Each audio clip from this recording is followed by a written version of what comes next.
करते हुए अकर्ता हो जाना, करते हुए भी ऐसे हो जाना जैसे मैं करने वाला नहीं हूं।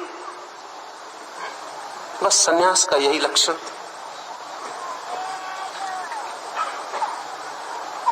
गृहस्थ का क्या लक्षण है? गृहस्थ का लक्षण है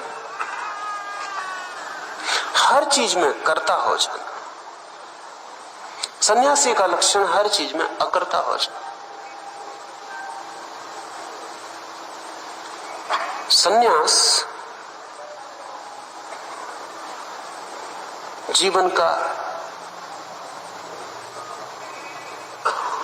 जीवन को देखने का और ही ढंग है। बस ढंग का फर्क।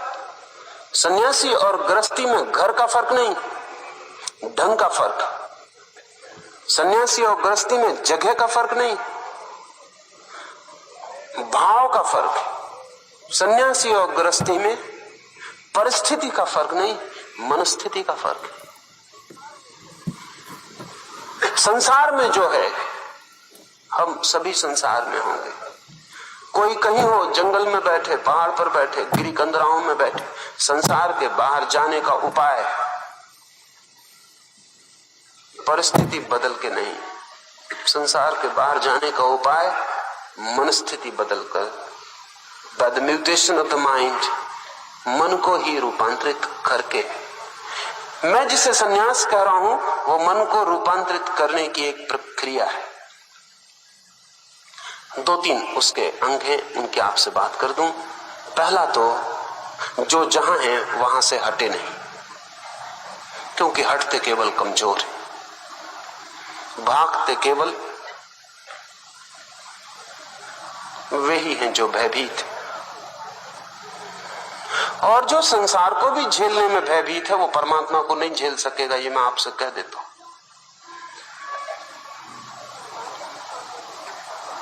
जो संसार का ही सामना करने में डर रहा है वो परमात्मा का सामना कर पाएगा नहीं कर पाएगा, ये मैं आपसे कहता हूं। संसार जैसी कमजोर चीज जिससे डरा देती, परमात्मा जैसा विराट जब सामने आएगा तो उसकी आंखें जब जाएंगी वो ऐसा भागेगा कि फिर लौट कर देखेगा भी नहीं। ये क्षुद्र सा चारों तरफ जो है ये डरा देता, तो उस विराट के सामने खड़े होने की क्षमता नहीं हो। और फिर अगर परमात्मा यही चाहता है कि लोग सब छोड़ के भाग जाएं, तो उसे सबको सब में भेजने की जरूरत ही नहीं। उसकी मर्जी और मनसा कुछ और है। मर्जी और मनसा यही है कि पहले लोग क्षुद्र को, आत्माएं क्षुद्र को सहने में समर्थ हो जाएं ताकि विराट को सह सके। संसार सिर्फ एक प्रशिक्षण, एक ट्रेनिंग। इसलिए जो ट्रेनिंग को छोड़कर भागता है उस भगोड़े को, एस्केपिस्ट को मैं सन्यासी नहीं कहता। जीवन जहां है वहीं। सन्यासी हो गए फिर तो भागना ही नहीं, पहले चाहे भाग भी जाते तो मैं माफ कर देता। सन्यासी हो गए फिर तो भागना ही नहीं, फिर तो वहीं जम के खड़े हो जाना। क्योंकि फिर सन्यास अगर संसार के सामने भागता हो तो कौन कमजोर है, कौन सबल है? फिर तो मैं कहता हूं अगर इतना कमजोर है कि भागना पड़ता है तो फिर संसार ही ठीक, फिर सबल को ही स्वीकार करना उचित है। तो पहली तो बात मेरे सन्यास की यह है कि भागना मत, जहां खड़े हैं वहीं जिंदगी के सघन में पैर जमा कर, लेकिन उसे प्रशिक्षण बना लेना, उस सबसे सीखना, उस सबसे जागना, उस सब को अवसर बना लेना।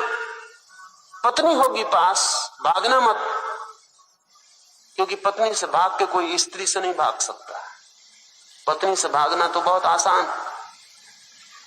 पत्नी से तो वैसे भागने का मन पैदा हो जाता, पति से भागने का मन पैदा हो जाता, जिसके पास हम होते हैं उससे ऊब जाते, नए की तलाश मन करता है। पत्नी से भागना बहुत आसान, भाग जाएं, स्त्री से ना भाग पाएंगे। और जब पत्नी जैसी स्त्री को निकट पाके स्त्री से मुक्त ना हो सके तो फिर कब मुक्त हो सकेंगे?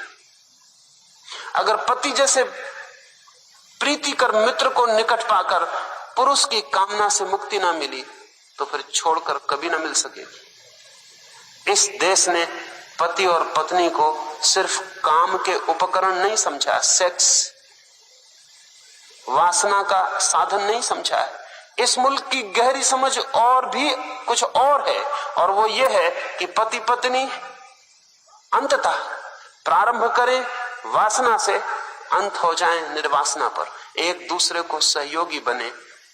स्त्री सहयोगी बने पुरुष को कि पुरुष स्त्री से मुक्त हो सके, पुरुष सहयोगी बने पत्नी को कि पत्नी पुरुष की कामना से मुक्त हो सके। ये अगर सहयोगी बन जाएं तो बहुत शीघ्र निर्वासना को उपलब्ध हो सकते हैं, लेकिन ये इसमें सहयोगी नहीं बनते। पत्नी डरती कि कहीं पुरुष निर्वासना को उपलब्ध ना हो जाए, इसलिए डरी रहती। अगर मंदिर जाता तो ज्यादा चौंकती, सिनेमा जाता तो विश्राम करती। चोर हो जाए समझ में आता है, प्रार्थना भजन कीर्तन करने लगे समझ में बिल्कुल नहीं आता, खतरा है। पति भी डरता है कि पत्नी कहीं कहीं निर्वासना में ना चली जाए। अजीब है, हम एक दूसरे का शोषण कर रहे हैं, इसलिए इतने भयभीत है। हम एक दूसरे के मित्र नहीं, क्योंकि मित्र तो वही है जो वासना के बाहर ले जाए, क्योंकि वासना दुख है और वासना दुष्पूर है। वासना कभी भरेगी नहीं, वासना में हम ही मिट जाएंगे, वासना नहीं मिटेगी। तो मित्र तो वही है, पति तो वही है, पत्नी तो वही है, मित्र तो वही है जो वासना से मुक्त करने में साथी बने, और शीघ्रता से ये हो सकता है। इसलिए मैं कहता हूं पत्नी को मत छोड़ो, पति को मत छोड़ो, किसी को मत छोड़ो, इस प्रशिक्षण का उपयोग करो। हाँ, इसका उपयोग करो परमात्मा तक पहुंचने के लिए। संसार को बनाओ सीढ़ी, संसार को दुश्मन मत बनाओ, बनाओ सीढ़ी। चढ़ो उस पर, उठो उससे, उससे ही उठ के परमात्मा को छुओ। और संसार सीढ़ी बनने के लिए, इसलिए पहली बात। दूसरी बात, सन्यास अब तक सांप्रदायिक रहा है, जो कि दुखद है, जो कि सन्यास को गंदा कर जाता है। सन्यास धर्म है, संप्रदाय नहीं। ग्रस्त संप्रदायों में बटा हो समझ में आता है। उसके कारण जिसकी दृष्टि बहुत सीमित है वो विराट को नहीं पकड़ पाता है। वो हर चीजों में सीमा बनाता है तभी पकड़ पाता है, हर चीज को खंड में बांट लेता है तभी पकड़ पाता है। आदमी आदमी की सीमाएं हैं। अगर आप 20 आदमी पिकनिक को जाएं तो आप पाएंगे कि पिकनिक पे आप पहुंचे 4-5 ग्रुप में टूट जाएंगे। 20 आदमी इकट्ठे नहीं रहेंगे, 3-3, 4-4 की टुकड़ी हो जाएंगी। सीमा है, 3-3, 4-4 टूट जाएंगे, अपनी अपनी बातचीत शुरू कर देंगे, 2-4 हिस्से बन जाएंगे। 20 आदमी इकट्ठे नहीं हो पाते, ऐसी आदमी की सीमा है। सारी मनुष्यता एक है, ये साधारण आदमी की सीमा के बाहर है सोचना। सब मंदिर, सब मस्जिद उसी परमात्मा के हैं, ये सोचना मुश्किल। साधारण की सीमा के लिए कठिन होगा, लेकिन सन्यासी असाधारण होने की घोषणा है। तो दूसरी बात, सन्यास धर्म में प्रवेश, हिंदू धर्म में नहीं, मुसलमान धर्म में नहीं, ईसाई धर्म में नहीं, जैन धर्म में नहीं, धर्म में। इसका क्या मतलब हुआ? हिंदू नहीं, इस्लाम धर्म के खिलाफ नहीं, जैन धर्म के खिलाफ नहीं। वो जो जैन धर्म में धर्म है उसके पक्ष में, और वो जो जैन है उसके खिलाफ। और वो जो हिंदू धर्म में धर्म है उसके पक्ष में, और वो जो हिंदू है उसके खिलाफ। और वो जो इस्लाम धर्म में धर्म है उसके पक्ष में, और वो जो इस्लाम है उसके खिलाफ। सीमाओं के खिलाफ और असीम के पक्ष में, आकार के खिलाफ और निराकार के पक्ष में। सन्यासी किसी धर्म का नहीं, सिर्फ धर्म का है। वो मस्जिद में ठहरे, मंदिर में ठहरे, कुरान पढ़े, गीता पढ़े, महावीर, बुद्ध, लाओस से, नानक, जिससे उसका प्रेम हो प्रेम करे, लेकिन इससे वो प्रेम कर रहा है ये दूसरों के खिलाफ घृणा का कारण नहीं, बल्कि ये प्रेम भी उसकी सीढ़ी बनेगी उस अनंत में छलांग लगाने के लिए जिसमें सब एक हो जाते। नानक को बनाए सीढ़ी बनाए, बुद्ध मोहम्मद को बनाना चाहे मोहम्मद को बनाए, कूद जाए वहीं से, पर कूदना है अनंत में। और ये अनंत का स्मरण रहे तो इस पृथ्वी पर 2 घटनाएं घट सकती हैं। सन्यासी जहां है वहीं रहे तो करोड़ों सन्यासी सारी पृथ्वी पर हो सकते हैं। सन्यासी छोड़ के भागे तो ध्यान रखना, भविष्य में 20 साल 25 साल के बाद इस सदी के पूरे होते होते सन्यास अपराध होगा, क्रिमिनल एक्ट हो जाए। आधी दुनिया में हो गया। आज रूस और चीन में कोई सन्यासी होकर नहीं रह सकता, क्योंकि वो कहते हैं जो करेगा मेहनत वो खाएगा, जो मेहनत नहीं करेगा वो शोषक, एक्सप्लॉइटर, उसको हटाओ, वो अपराधी। बिखर गई। चीन में बड़ी गहरी परंपरा थी सन्यास की, बिखर गई, टूट गई, मॉनेस्ट्रीज उखड़ गई।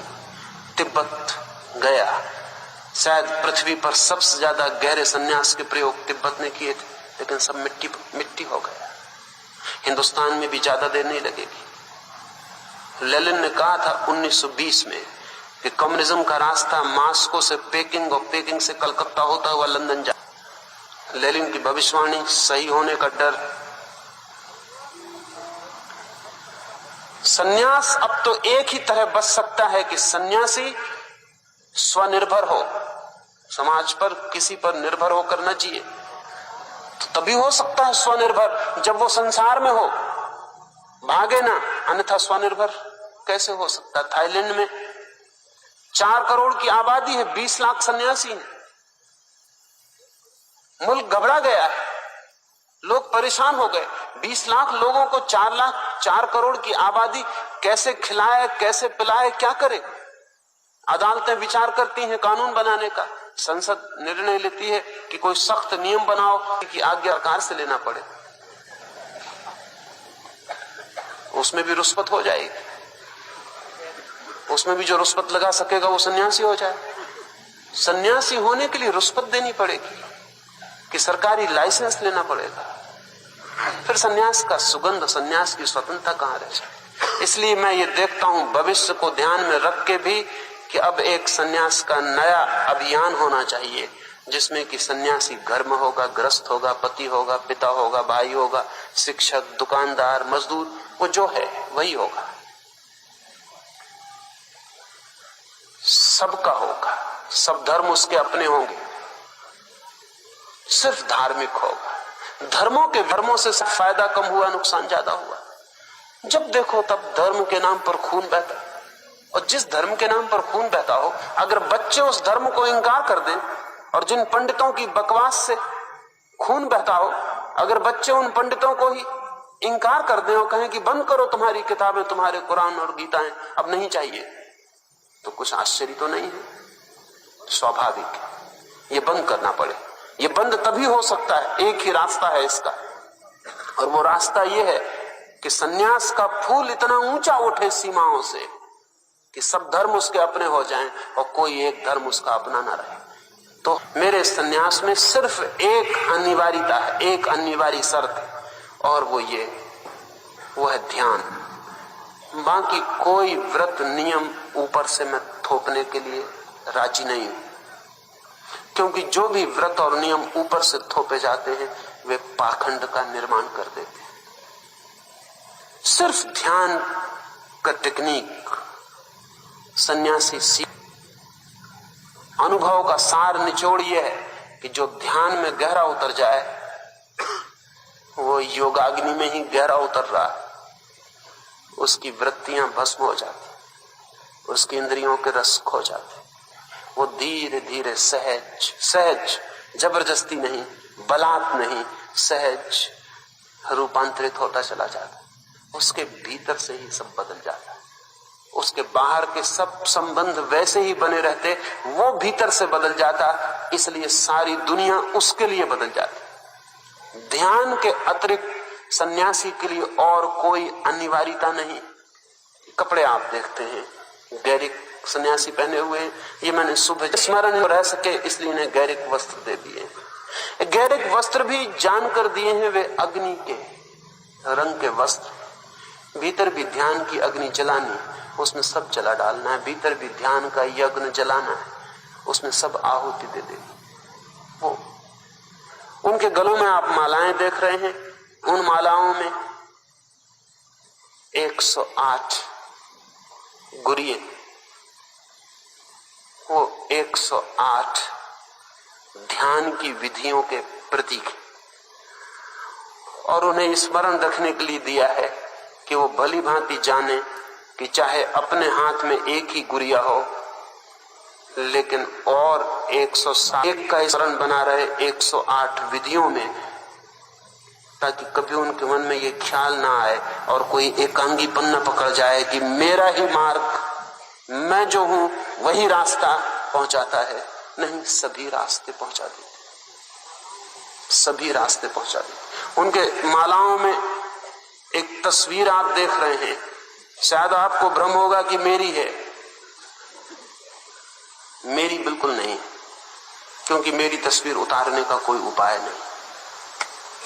तस्वीर किसी की उतारी नहीं जा सकती, सिर्फ शरीरों की उतारी जाती। मैं उनका गवाह हूं, इसलिए उन्होंने मेरे शरीर की तस्वीर लटका ली है। मैं सिर्फ गवाह हूं, गुरु नहीं हूं, क्योंकि मैं मानता हूं कि गुरु तो रेखाकृति लटकाए हुए हैं ताकि उनको स्मरण रहे कि उनके सन्यास में वो अकेले नहीं है, एक गवाह भी है, और उनके डूबने के साथ उनका गवाह भी डूबेगा। इस इतने स्मरण भर के लिए ध्यान में वो गहरे उतरे। ध्यान के बहुत रास्ते हैं, अभी उनको 2 रास्तों पर मैं प्रयोग करवा रहा हूं। दोनों रास्ते सिंक्रोनाइज कर सके इस तरह के हैं, तालमेल हो सके इस तरह के हैं। एक ध्यान की प्रक्रिया मैं उनसे करवा रहा हूं जो कि प्रगाढ़तम प्रक्रिया है, बहुत विग्रस है और इस सदी के योग है। उस ध्यान की प्रक्रिया के साथ उनको कीर्तन और भजन के लिए भी कह रहा हूं, क्योंकि वो ध्यान की प्रक्रिया करने के बाद ऐसे वही कीर्तन ये है। इस भूल में आप मत पड़ना, क्योंकि जिस ध्यान के प्रयोग को वे कर रहे हैं उस प्रयोग के बाद ये कीर्तन कुछ और ही भीतर रस की धार छोड़ देता है।